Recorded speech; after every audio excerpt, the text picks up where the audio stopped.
Hello guys, ഇന്ന് ഞാൻ വന്നിരിക്കുന്നത് ഇഗ്നിസിൻ്റെ റിവ്യൂവുമായിട്ടാണ്. ഇതാണ് പുതിയ ഇഗ്നിസ്. ഇതിന് പറയാനുള്ളത് എന്ന് വെച്ചാൽ ഇത് ആൽഫ വേരിയൻ്റാണ്, ഏറ്റവും ടോപ്പ് മോഡലാണ്. DR വന്നിട്ടുണ്ട് പുതിയതിൽ.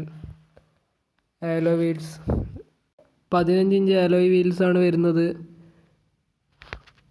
ഫുൾ ബ്ലാക്ക് ആലോയ്സ് ആണ് വരുന്നത്. വണ്ടിയുടെ ബാക്കിലേക്ക് വരുമ്പോൾ ഒരു സ്കഫ് പ്ലേറ്റ് കാണാം. ബാക്കിൽ വൈപ്പറുണ്ട്, ഡീഫോഗർ വരുന്നുണ്ട്.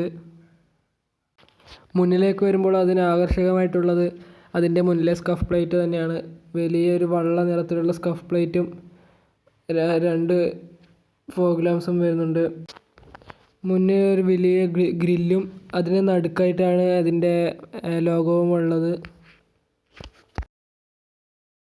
മിററിലേക്ക് വരുമ്പോൾ അതിൽ തന്നെയാണ് ഇതിൻ്റെ ഇൻഡിക്കേറ്ററും.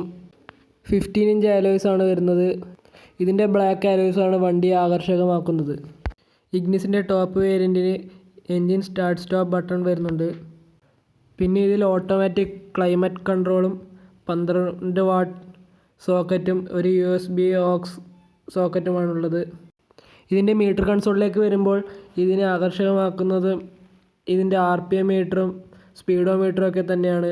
വളരെ ഭംഗിയായിട്ട് തന്നെ ഈ വണ്ടിയിൽ ഇതൊക്കെ വെച്ചിട്ടുണ്ടെന്നാണ് എനിക്ക് പറയാനുള്ളത്.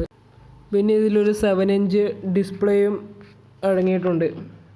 കുറച്ച് ലാഗി ആണെങ്കിൽ തന്നെ കുഴപ്പമില്ലെന്ന് പറയാം. ഇതിൽ FM, ബ്ലൂടൂത്ത്, USB ഓക്സ് എന്നിവയൊക്കെ തന്നെ ഉൾപ്പെട്ടിട്ടുണ്ട്. 60-40 സ്പ്ലിറ്റ് സീറ്റുകളാണ് ബാക്കിൽ വരുന്നത്.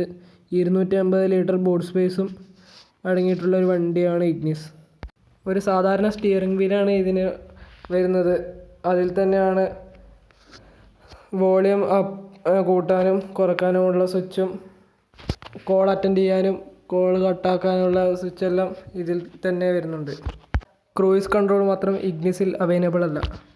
അപ്പോൾ ഇതൊക്കെ തന്നെയാണ് എനിക്ക് ഇഗ്നിസ് എന്ന വാഹനത്തെക്കുറിച്ച് പറയാനുള്ളത്. ഇതിൻ്റെ വിലയും മറ്റു കാര്യങ്ങൾ ഞാൻ ഡിസ്ക്രിപ്ഷനിൽ കൊടുത്തേക്കാം. Thanks for watching.